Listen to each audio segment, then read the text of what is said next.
Bitcoin has no intrinsic value. It's pure speculation. And oh yeah, my favorite, it wastes a ridiculous amount of energy. You've heard these before, right? I mean, they're everywhere. If any of that sounds even a little bit familiar, or hey, maybe you even agree with it, then you're in the right place. We're going to tackle the case against Bitcoin, especially the one made by one of its smartest critics, Peter Schiff. And we're going to do it with no hype, just pure logic. So let's get into it. The mission today? To take apart the biggest anti-Bitcoin arguments, piece by piece. But here's the thing. To do that, we have to realize that almost everyone is having the wrong debate from the very beginning. You see, this whole thing, it isn't really Bitcoin versus gold. That's the trap everyone falls into. It's this old school analog way of looking at a digital world.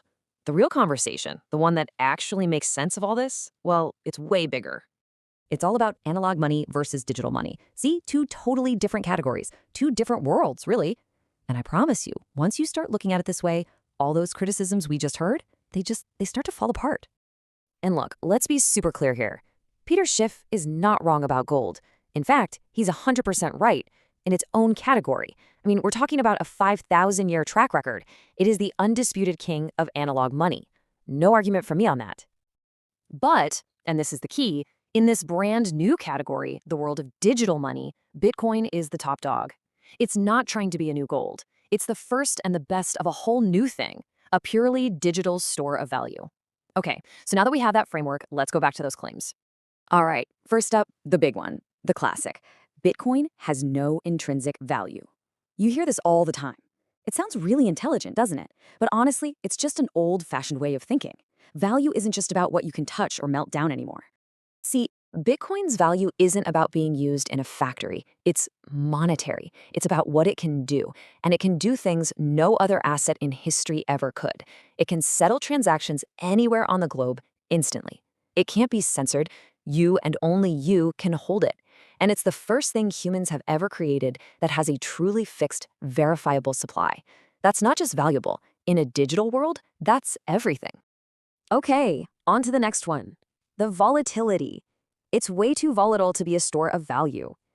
This is a huge one, right? But again, I think people are just misinterpreting what they're actually seeing.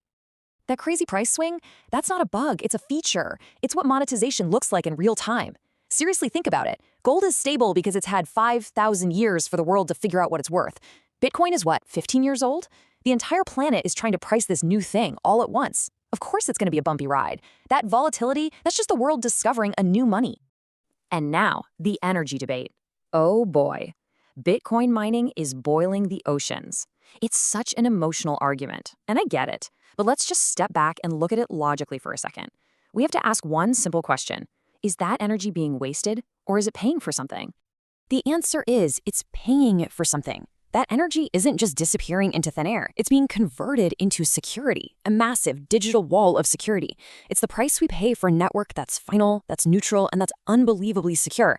I mean, nobody calls the energy used to run Visa servers or bank data centers wasted, right? Because it's securing a service. Well, Bitcoin is doing the exact same thing, but for a global, independent monetary system. Okay, so what about this one? This is the gotcha question I hear a lot.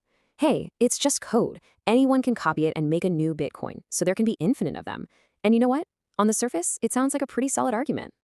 But here's where it gets really interesting. Yeah, you can copy the code. Go for it. It's open source. People do it all the time. But you can't copy the network. You can't just CTRL plus C, CTRL plus V, the decade of trust, the liquidity, the millions of users, the global infrastructure, the brand. You just can't. You can't copy the monetary phenomenon.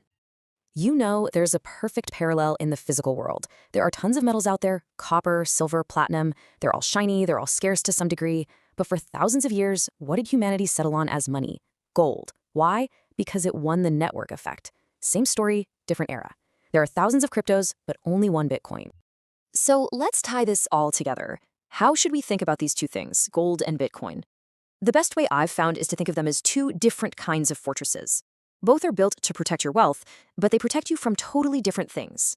Gold, that's your legacy fortress. It's like a castle with thick stone walls. And it is fantastic at its job, which is protecting your money from bad government policies, from inflation, from all the stuff that erodes your savings over time. It's battle-tested. Bitcoin, on the other hand, is a mobile fortress. It does everything the castle does, protects you from bad policy, but it adds something completely new. it protects you from bad borders. Think about that.